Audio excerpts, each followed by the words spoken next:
नाज़रीन बदीन खां ख़बर शामिल कंदासीं। अल्ताफ़ मेमन जी रिपोर्ट मुताबिक़ डॉक्टर सारंग जे क़त्ल केस जो रुख मोड़ण लाइ मन घड़त ख़बरूं हलायूं पियूं वञनि। डॉक्टर अज़ीज़ मेमन जी प्रेस कॉन्फ्रेंस। डॉक्टर अज़ीज़ मेमन सरमद मेमन अब्दुल करीम उर्फ मिठो मेमन प्रेस कॉन्फ्रेंस कंदे चयो त डॉक्टर सारंग जो क़त्ल ख़ासि इदारे जे रिटायर्ड मुलाज़िम हसीम ऐं हुन जे ॿिनि साथियुनि कयो। उन खां पोइ इदारनि फौरी कार्रवाई करे वारदात में इस्तेमालु थियल रेंट ते खयल कार जो सुराग लॻाए कातिल ताईं पहुता ऐं जवाबदार गिरफ़्तार करे वरिता आहिनि। डॉक्टर अज़ीज़ मेमन ॿुधायो त मुंहिंजी इन्वेस्टिगेशन ऑफिसर सां ॻाल्हि थी आहे।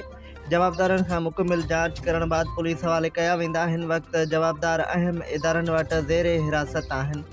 डॉक्टर अज़ीज़ प्रेस कॉन्फ्रेंस दौरान इहो पिणु चयो त कुझु माण्हुनि ग़लति प्रोपेगेंडा हलाई आहे त डॉक्टर सारंग जे घर वारी गिरफ़्तार थी आहे, जेका बिल्कुलु ग़लति बेबुनियाद ॻाल्हि आहे।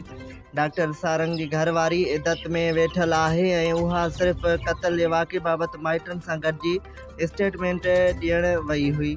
ऐं हर बाशऊर शहरी खे चवंदुसि हिकु क़ाबिले CPS पास डॉक्टर शहीद थियो आहे। उन सां हमदर्दी रखंदे ग़लति प्रोपेगेंडा खां परहेज़ करियो ऐं मज़लूमनि खे इंसाफ़ ॾियारण में मदद करियो।